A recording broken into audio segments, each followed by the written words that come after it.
Olá, boa noite. Este é o Jornal da Justiça desta quinta-feira, 12 de março. Supremo Tribunal Federal e o Judiciário tomam medidas de prevenção contra o coronavírus. Este é um dos destaques de hoje. Você vai ver também. Plenário do Supremo Tribunal Federal julga o caso mais antigo da Corte com o uso de tecnologia. Dentro do círculo à esquerda, apontada pela flecha, a parte do bairro diretamente afetada, porque incrustada na área invitígua. Tribunal Regional do Trabalho em Brasília inaugura o Centro de Memória do Primeiro Grau. Ilustrações, datas, curiosidades, além de personagens que contribuíram para a pacificação da justiça trabalhista. E uma iniciativa que ajuda cegos a ver o mundo completa 74 anos. Mudou muito a minha vida, tornou minha vida assim, mais independente.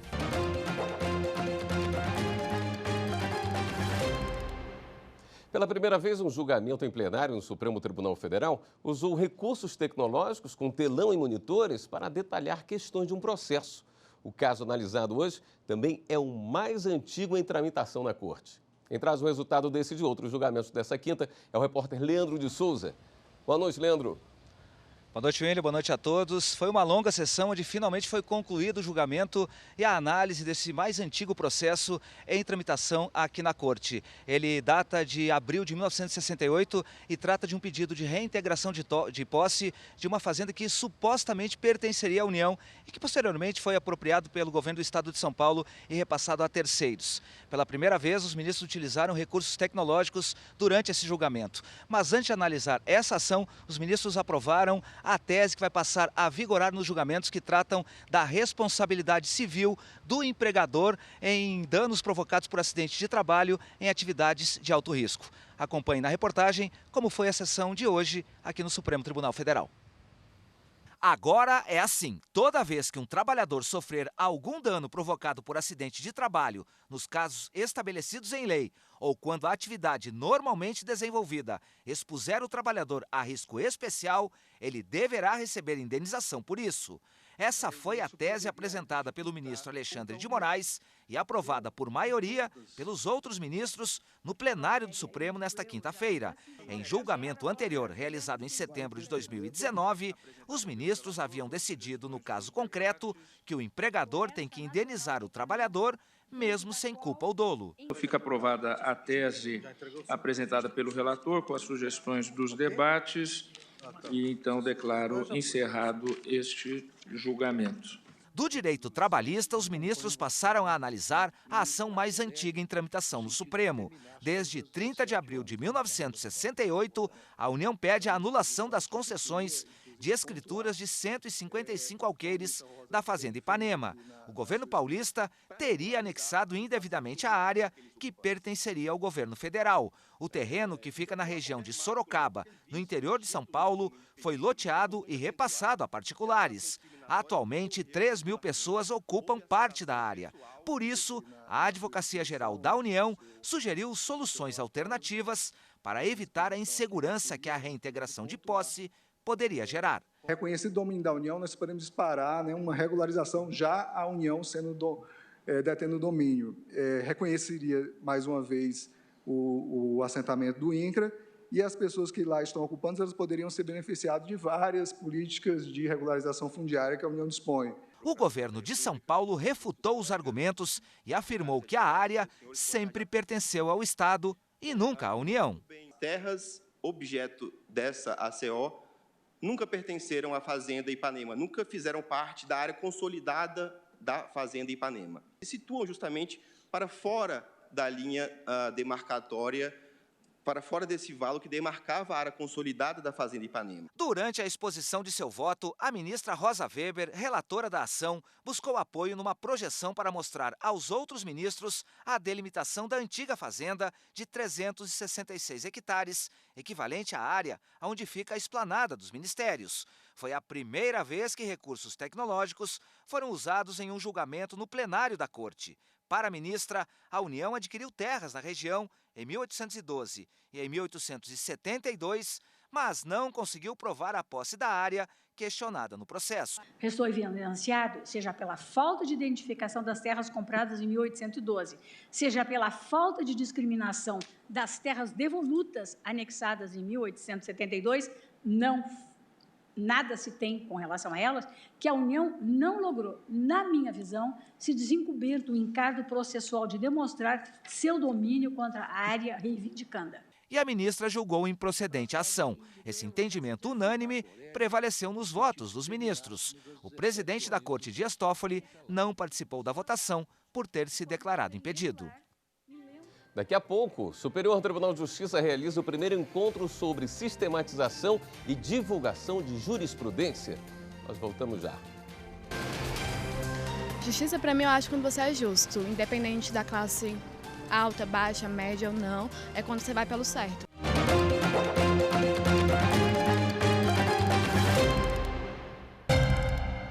O presidente do Supremo, o ministro Dias Toffoli, e o vice-presidente ministro Luiz Fux suspenderam as audiências públicas que discutiriam o Marco Civil da Internet e o Juiz das Garantias. Os encontros estavam marcados para a próxima segunda, dia 16, e os dias 23, 24 e 30 de março. Novas datas ainda vão ser divulgadas no site do Supremo. O objetivo dessas audiências públicas é subsidiar a Corte com informações técnicas e científicas sobre casos analisados no tribunal. O Tribunal Regional do Trabalho da 10ª Região, com sede em Brasília, inaugurou o Centro de Memória do Primeiro Grau. A exposição permanente conta a história das varas regionais. Não é só de processo que vive o Foro Trabalhista de Brasília. Aqui também é lugar de respirar conhecimento, cultura jurídica, parte da nossa história. Por isso, o Tribunal Regional do Trabalho da 10ª Região inaugurou o Centro de Memória do Primeiro Grau. A solenidade de hoje foi repleta de simbolismo. A nossa região é extremamente valorosa, o nosso papel institucional no país é relevante. Então, precisamos conhecer o nosso passado para nos sentirmos cada vez mais pertencentes a essa instituição e melhorar o nosso futuro. Ilustrações, datas, curiosidades, além de personagens que contribuíram para a pacificação da justiça trabalhista. E para desenvolver esse projeto, foi necessário um trabalho de formiguinha. Resgatar essa memória e, sobretudo, resgatar os personagens, as pessoas, os juízes, os servidores, os principais diretores de secretaria que construíram essa história ao longo desses 60 anos. Ampliar a proteção da cultura e da memória e disseminar essa história para as mais de 1.000 pessoas que frequentam as instalações do Foro Trabalhista de Brasília todos os dias. Esse é o objetivo do projeto, que a Ercília Rolim, que foi diretora da 2ª Vara Trabalhista, sente orgulho de ter feito parte. Me senti como se eu estivesse naqueles dias das juntas de conciliação e julgamento, dos primeiros dias que nós vivenciamos nesta casa da 10ª Região. E hoje eu me sinto muito homenageada. O Superior Tribunal de Justiça realiza o primeiro encontro sobre sistematização e divulgação de jurisprudência. O STJ convidou representantes de tribunais de todo o país para debater as boas práticas que já vêm sendo aplicadas com relação ao uso da jurisprudência no judiciário brasileiro. O objetivo dessa cooperação institucional é verificar como cada órgão tem feito a disponibilização de jurisprudências e o que pode ser feito para que o acesso a essas informações seja cada vez mais prático e eficaz. Eu espero a gente sair com planos de ações sobre os 4 temas, planos de ações para que cada um faça no seu tribunal, dentro das suas possibilidades, algo que a gente consiga melhorar a disponibilização, o tratamento das informações e a navegabilidade, a usabilidade das páginas de jurisprudência, para que a gente consiga aumentar o acesso da jurisprudência, tanto do STJ quanto do STF, quanto de todos os tribunais, para os usuários de uma forma mais agradável, mais fácil. A aposta em soluções tecnológicas que aprimoram e dão também celeridade ao acesso de jurisprudências foi um dos principais pontos discutidos. Nós temos alguns setores da tecnologia nossa e da área de inteligência artificial que estão muito envolvidos com a parte de jurisprudência. E graças a esse trabalho dessas áreas, além de outras naturalmente, nós temos conseguido desenvolver uma sistematização muito boa da nossa jurisprudência para facilitar a pesquisa e para a divulgação dessa jurisprudência. O primeiro Encontro Nacional sobre Sistematização e Divulgação de Jurisprudência contou com palestras e atividades colaborativas entre os participantes, que irão propor um plano de ações que já possa começar a ser utilizado em vários tribunais para a consolidação do acesso e consequente aplicação da jurisprudência, para uniformizar os entendimentos do judiciário por todo o país. Eu acredito que isso aqui vai dar um impulso aos tribunais de justiça, aos TRFs, para melhorar o sistema de jurisprudência daqueles que já têm e aqueles que não têm ainda alguma coisa, ampliar, criar. Então, a troca de informação é muito importante. Se nós temos hoje um direito que caminha nessa direção, para um foco na jurisprudência, para um foco nos precedentes, nada mais imprescindível nesse momento que a gente tenha, em conjunto com todos os tribunais, uma forma centralizada de conseguir ter acesso a essa informação de forma confiável e de forma rápida e acessível. Veja a seguir as últimas informações sobre o avanço do coronavírus no Brasil e como o judiciário está se preparando para enfrentar a doença. Agora, no intervalo do jornal, você vai ver mais um episódio da série Aqui Tem Justiça. Uma nova oportunidade está sendo dada para mulheres que cometeram crimes em Mato Grosso. A maioria está aprendendo um novo ofício para quando deixar a prisão. Justiça é tratar todas as situações de formas iguais. Não olhar para nenhuma classe social, nem raça e nem mesmo para gênero. É trabalhar todas as situações de forma igual.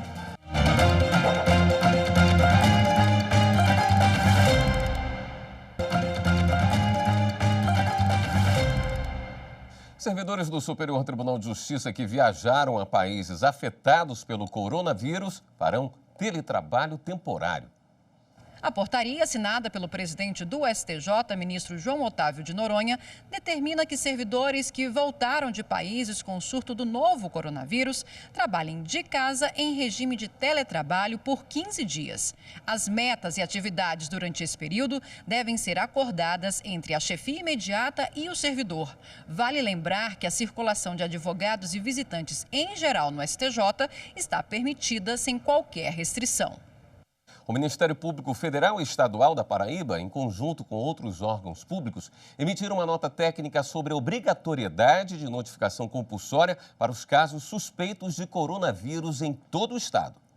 O documento reitera a obrigatoriedade da notificação imediata dos casos suspeitos de Covid-19 logo após o atendimento médico, que levante a hipótese diagnóstica da doença, considerando os critérios clínicos e epidemiológicos definidos pelo Ministério da Saúde, com o objetivo de desencadear as medidas de investigação epidemiológica e monitoramento dos casos.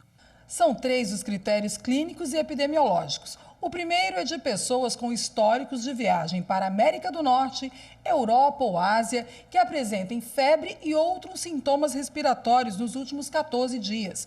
O segundo é para pessoas que tenham tido contato com caso suspeito ou confirmado de Covid-19 e apresentem os sintomas. E o terceiro é para quem teve contato domiciliar com caso confirmado de coronavírus e apresente os sintomas de febre ou sinal respiratório.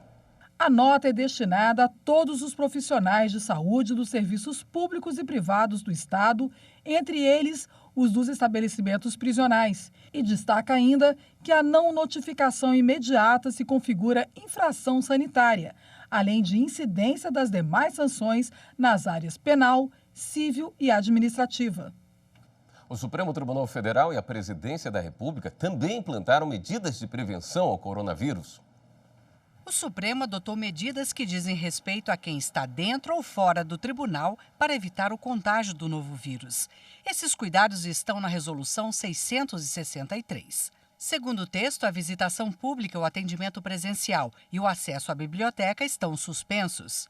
Nos dias de julgamento, apenas as partes e os advogados de processos da pauta do dia, assim como os participantes habilitados em audiência pública, têm acesso ao plenário e às turmas. Qualquer servidor, colaborador, estagiário, juiz ou ministro com febre ou sintomas respiratórios como tosse e dor de garganta passa a ser considerado um caso suspeito.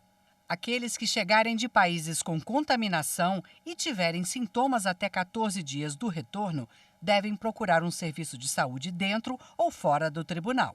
Servidores com mais de 60 anos e portadores de doenças crônicas podem optar pelo trabalho em casa. Do outro lado da Praça dos Três Poderes, a Presidência da República anunciou que tomou e está tomando medidas preventivas tanto para os servidores quanto para a saúde do presidente e da comitiva que acompanhou Jair Bolsonaro em viagem oficial aos Estados Unidos. Isso porque um dos integrantes da comitiva contraiu o coronavírus. É o chefe da Secretaria de Comunicação, Flávio Van Garten, que está em quarentena domiciliar. A confirmação do caso e o avanço do Covid-19 mudaram a agenda do presidente, que cancelou uma viagem a Mossoró, no Rio Grande do Norte. O governo federal também publicou uma portaria que define os procedimentos para isolamento e quarentena de pacientes. O isolamento pode ser determinado por prescrição médica ou recomendação do agente de vigilância epidemiológica por 14 dias, podendo chegar a 28 dias, dependendo do resultado do exame de laboratório.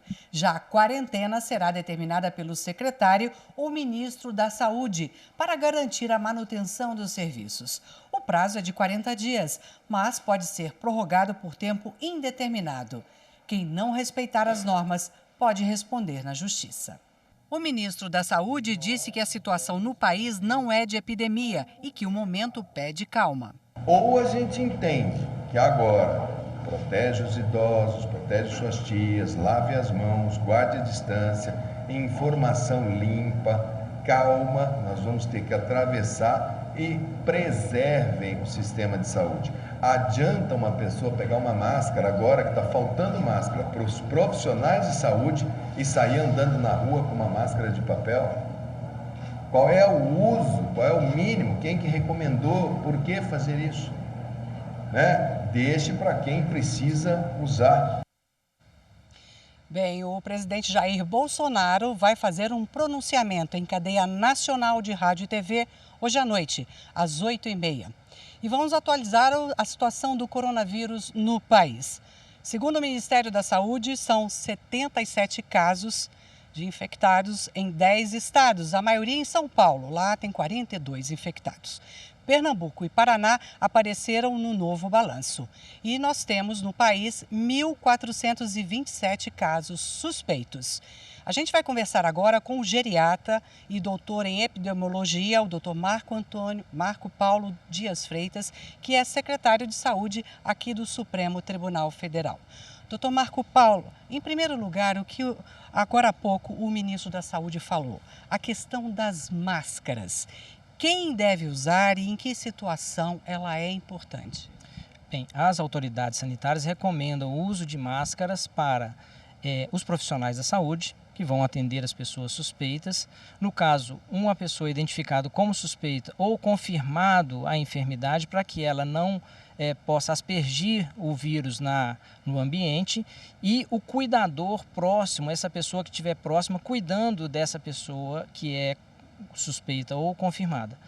Usar a máscara, por exemplo, para frequentar ambientes coletivos ou andar de avião ou coisa parecida, para pessoas completamente assintomáticas, não só não favorece, como pode aumentar o risco de contaminação, porque a maior forma de contaminação, a mais efetiva, é pelas mãos. Então, essa pessoa com a máscara muitas vezes não sabe ou vai sentir um desconforto pela máscara, ao tentar ajustar essa máscara, poderá encostar a mão no rosto e se autocontaminar.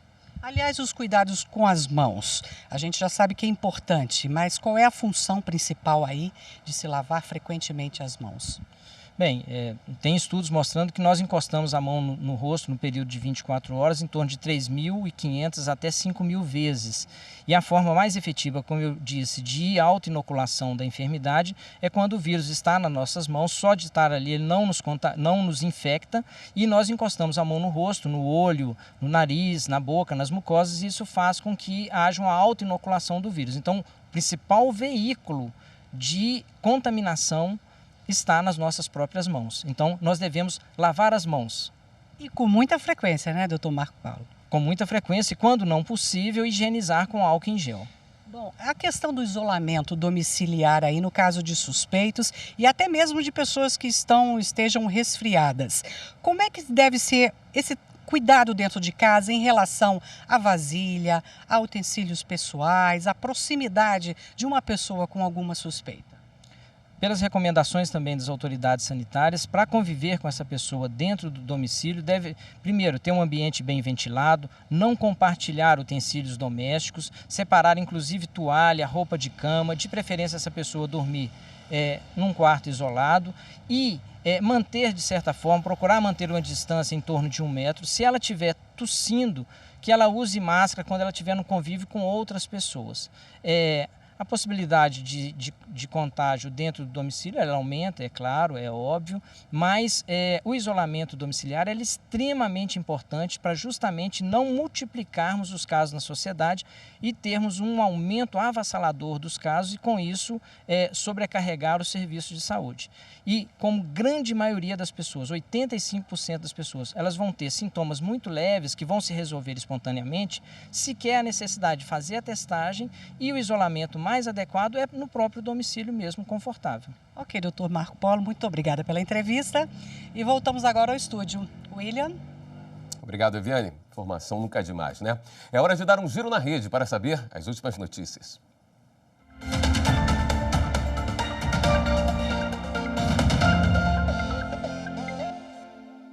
Vamos até a redação do Jornal da Justiça falar com a repórter Mariana Xavier, que tem as últimas informações. Boa noite, Mariana. Boa noite, William. Boa noite a todos que nos assistem. Começamos o giro com mais uma notícia sobre o coronavírus. O presidente da OAB Nacional, Felipe Santa Cruz, assinou uma resolução suspendendo sessões ordinárias, eventos e reuniões do Conselho Federal até o dia 20 de março. Em Minas Gerais, 2 credores da cervejaria Baker entraram com pedido de falência da empresa no Tribunal de Justiça do Estado. Os credores são fundos de investimentos, que cobram dívidas não pagas pela empresa. E a ministra Carmen Lúcia cassou decisão do Tribunal Regional do Trabalho da 10ª Região, no Rio de Janeiro, que autorizou o desconto em folha da contribuição sindical aprovada em Assembleia. Segundo a ministra, o TRT descumpriu decisão do Supremo, que já tinha reconhecido a constitucionalidade da reforma trabalhista, que exige autorização prévia e expressa do trabalhador para fazer esse tipo de desconto. O giro fica por aqui, mas você em casa pode rever a qualquer momento essas e outras notícias da TV Justiça no YouTube. É só digitar TV Justiça Oficial. Se inscreve lá. Voltamos ao estúdio, William. Obrigado. A Fundação Dorina Noil, criada para ajudar cegos a ver o mundo, completou ontem 74 anos. Mesmo antes do Estatuto da Pessoa com Deficiência, ela oferecia a garantia de acessibilidade. O que é que segura as nuvens no céu? Haja curiosidade, hein? Era assim, dia e noite, noite e dia. Foi a curiosidade que levou a aposentada Maria Epifânia Souza a aprender a ler com a ponta dos dedos. Mudou muito a minha vida, tornou minha vida assim, mais independente, depois que eu aprendi a ler o Braille. Os livros em Braille também transformaram a vida da Noemi. Ela ficou cega aos 28 anos de idade, depois de sofrer um acidente de carro. Não desistiu dos sonhos. Aprendi o Braille, fui para a faculdade, fiz 2 cursos superiores, fiz uma pós-graduação. O livro em Braille para a pessoa cega, ele é fundamental. Ele é insubstituível, porque ali no livro Braille eu vejo a escrita e a leitura. Então eu passo a mão e eu sei a palavra escrita ali. Para a gente que gosta do Braille, é maravilhoso. A servidora pública resolveu ajudar outras pessoas a enxergar o mundo de forma diferente. Ela foi uma das fundadoras desta biblioteca pública em Braille, que fica em Taguatinga, região administrativa do Distrito Federal. Aqui na biblioteca, tudo é adaptado para eles sentirem os objetos. Esse porco-espinho, por exemplo, eles colocaram alguns palitos de dente justamente para parecer um animal. Até as fotografias aqui foram adaptadas. Eles fizeram alguns furinhos para representar o Braille. E na fotografia dá para perceber que realmente tem uma pessoa em pé. E aqui, por exemplo, eles conseguem sentir que a pessoa está utilizando óculos. O espaço atende por mês 90 pessoas com deficiência visual. Hoje são mais de 2.000 livros em Braille. Isso aqui é um verdadeiro oásis mesmo de salvação de vidas, por meio de leitura, mas leitura acessível, né? leitura humanizada, quando não tem o livro em braille, que tem a pessoa com boa vontade, solidária, lendo, discutindo, abrindo a mente mesmo, como todos nós devemos abri-la, né? A biblioteca recebe material da Fundação Dorina Noil para cegos. Ela é responsável pela produção e distribuição de livros em braille. Em 11 de março, se comemora a criação da fundação, que desde 1946 se dedica a esse público. Faltava, então, uma lei que garantisse o direito à leitura acessível. Em 2015, o Estatuto da Pessoa com Deficiência trouxe mudanças significativas. A lei, na verdade, trata o livro como bem cultural. Ela busca igualar o acesso às informações da mesma maneira que as demais pessoas. Hoje, nós temos o portal do livroacessível.org.br. Esse portal ele serve como intermediador para que pessoas com necessidades especiais possam adquirir livros acessíveis, e a editora ela é obrigada, sim, a produzir o livro de forma acessível para que esse consumidor possa adquiri-lo. Luiz Braille com você, cegos podem aprender. Aprender com os seus pontos, eles também já podem ler.